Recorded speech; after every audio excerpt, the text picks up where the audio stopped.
quedé acá.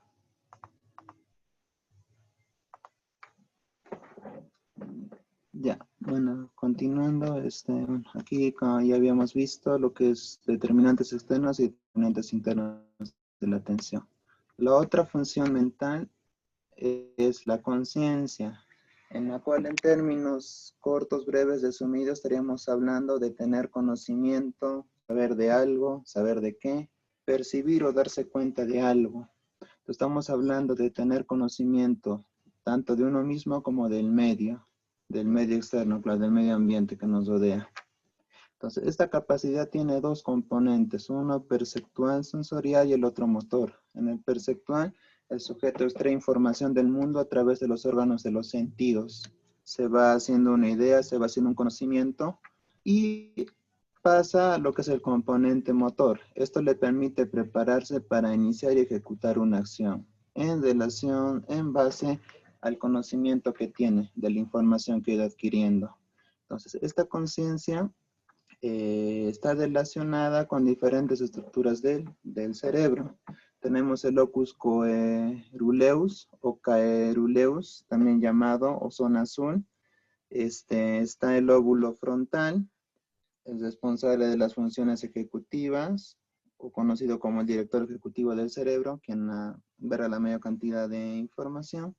El lóbulo parietal, o llamado también corteza de asociación, y el tálamo. Entonces, vamos a ver que hay 4 tipos de nivel de conciencia, empezando desde una persona sana, una persona saludable, se podría decir, hasta una persona que ya no puede controlar ya sus funciones fisiológicas básicas o sus funciones básicas. Entonces vamos a encontrar lo que es la alerta, como les decía, presente en un sujeto sano, el cual ya sea en vigilia o en sueño, siempre va a estar ahí, pendiente, listo para actuar, listo para reaccionar. Está la obnubilación o letargo, en este caso va disminuyendo. La conciencia o alertamiento, o sea, esta alarma que tiene, eso de estar pendiente, de estar ahí preparado para cualquier cosa que pudiera ocurrir, va a ir disminuyendo. Entonces aquí la deducción es leve o moderada. Presenta todavía una capacidad de respuesta, pero las respuestas son lentas, lentas en tiempo, en velocidad. Luego está lo que es el estupor, que es un estado alterado en el cual el sujeto está permanentemente dormido y solo se contiene de él algún tipo de respuestas como verbalizaciones cortas, incoherentes, monosilábicas, las cuales solo se presentan, claro, mediante la persistencia o una entrevista vigorosa del entrevistador, o sea, prácticamente como forzando a que responda. Por último, tenemos el estado de coma, en el cual, como ya les decía, se refiere a la falta completa de las respuestas a cualquier tipo de estímulos, desde el mismo hecho de poder controlar sus funciones básicas. Entonces, este es el mayor grado de disminución, lo que viene a ser los componentes de la conciencia. Esta clasificación es desde un punto de vista de la neurología clínica. ¿Qué más? Creo que aquí ya le toca exponer a mi compañero.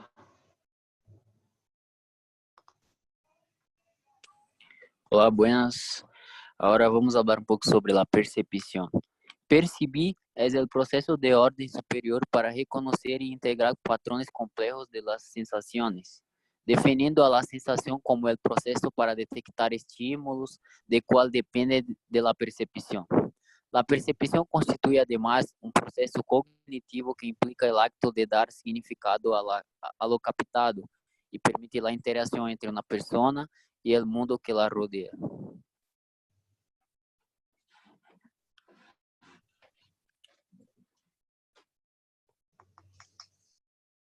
Próximo. El aprendizaje. ¿Qué es el aprendizaje? El aprendizaje es un proceso que parte de una situación determinada depende del desarrollo y de las interacciones que el sujeto tiene con los objetos de conocimiento y con las demás personas. Las áreas comprometidas del aprendizaje son aquellas áreas del córtex que desempeñan funciones específicas, así las áreas sensoriales y motoras están comprometidas desde el nacimiento con estas funciones, mientras que las áreas dedicadas a los procesos mentales superiores son áreas no comprometidas, en el sentido de que no tiene localización espacial concreta y su función no está determinada genéticamente. Y ahora voy a hablar sobre los tipos de aprendizaje.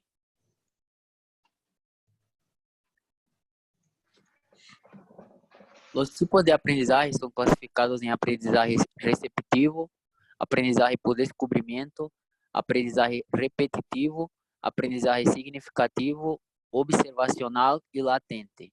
El aprendizaje receptivo, en este tipo de aprendizaje, el sujeto solo necesita comprender el contenido para poder reproducirlo, pero no descubre nada. Un ejemplo sería el acto de leer un libro, donde apenas recibimos informaciones. El aprendizaje por descubrimiento, el sujeto no recibe los contenidos de forma pasiva, descubre los conceptos y sus relaciones, los reordena para adaptarlos a su esquema cognitivo.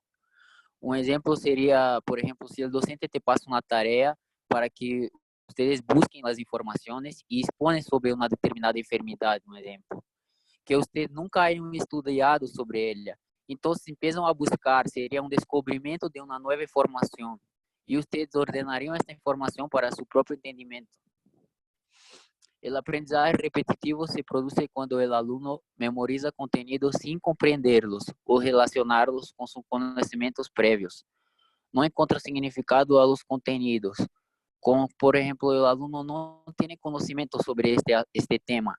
Um exemplo sobre repetitivo é em uma classe de anatomia, por exemplo, um doutor pinta 10 estruturas ósseas enumeradas para que ao final da classe vocês identifiquem estas. Então, digamos que alguns de vocês tenham um método de memorização donde empiezo a falar repetidamente os nomes várias vezes e assim vocês vão se fijando estes nomes de tantas vezes que repetiram eles. Isto é um exemplo de aprendizagem repetitivo. El de aprendizaje significativo es el aprendizaje en que cual el sujeto relaciona sus conocimientos previos con los nuevos, dotándolos así de coherencia respecto a sus estructuras cognitivas. Un ejemplo de significativo es, nuestro grupo está exponiendo sobre funciones mentales superiores. Digamos que algunos de ustedes ya pesquisaron sobre eso o ya tienen una base sobre funciones mentales superiores. Entonces, con las nuevas ideas que nuestro grupo está exponiendo, ustedes relacionan con sus antiguas ideas para que elas sejam, como se dice, completadas.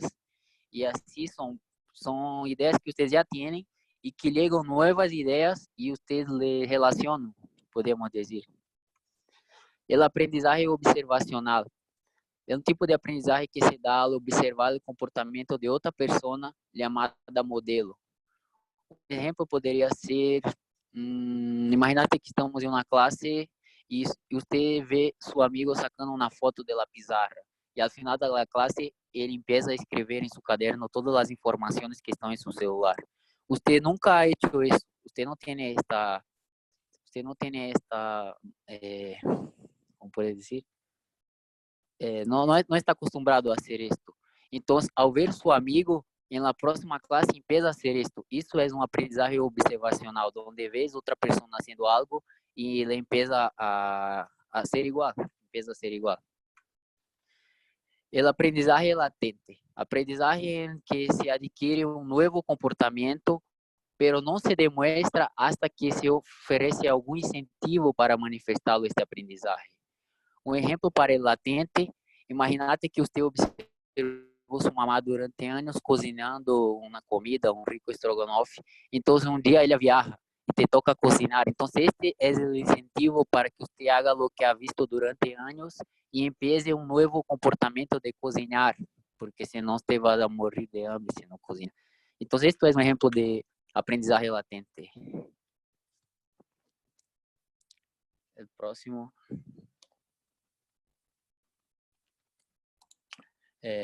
El lenguaje Es un código de sonidos o gráficos que sirven para la comunicación social entre los seres humanos.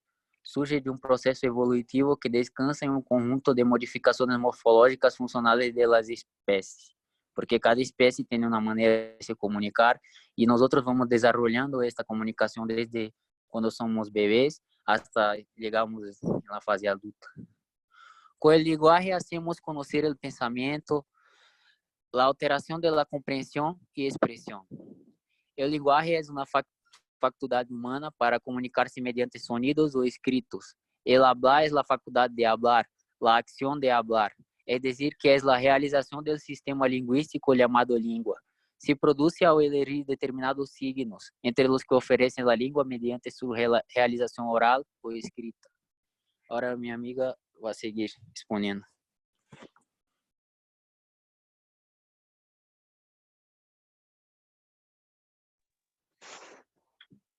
Siguiente.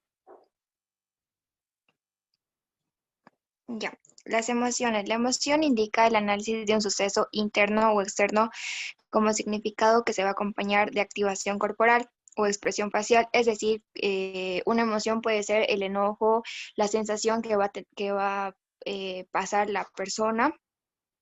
Dentro de las diferentes concepciones, se ha descrito 6 tipos básicos de respuestas emocionales. Estas, al parecer, son universales, pueden estar presentes en todas las culturas.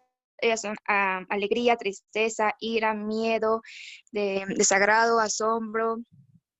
Hoy en día, obtener información sobre el funcionamiento cerebral y la actividad mental es posible gracias a las técnicas de neuroimagen más novedosas.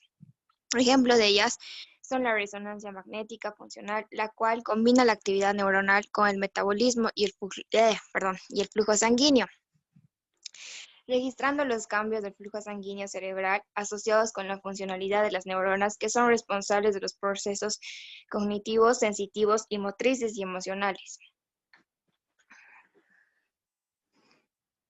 Siguiente, por favor. Una anterior. Ya.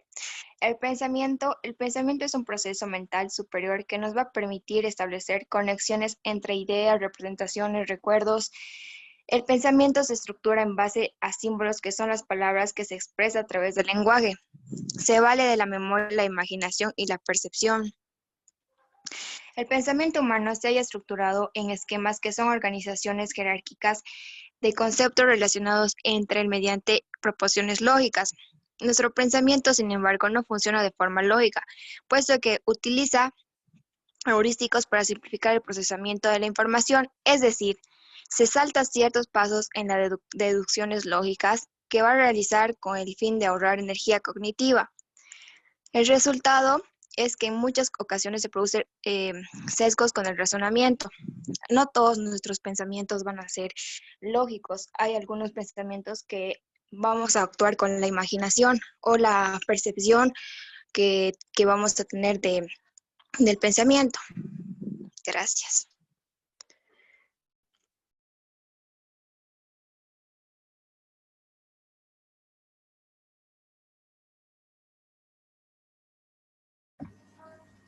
Bueno, gracias chicos. ¿Algún otro grupo que quiera presentar hoy también su trabajo? Doctora, no alcanzaremos porque ahora nos toca patología. Ah, ya, perfecto. Entonces entren a su clase nomás y continuamos la próxima semana. ¿Listo? Ya, el grupo de João va a presentar tabaquismo y alcoholismo y la próxima también igual. Está bien. Doctora, después del grupo de Yao, ¿podemos seguir el grupo 10, por favor? Ya, está bien. De Diana. Después del grupo 8, doctora.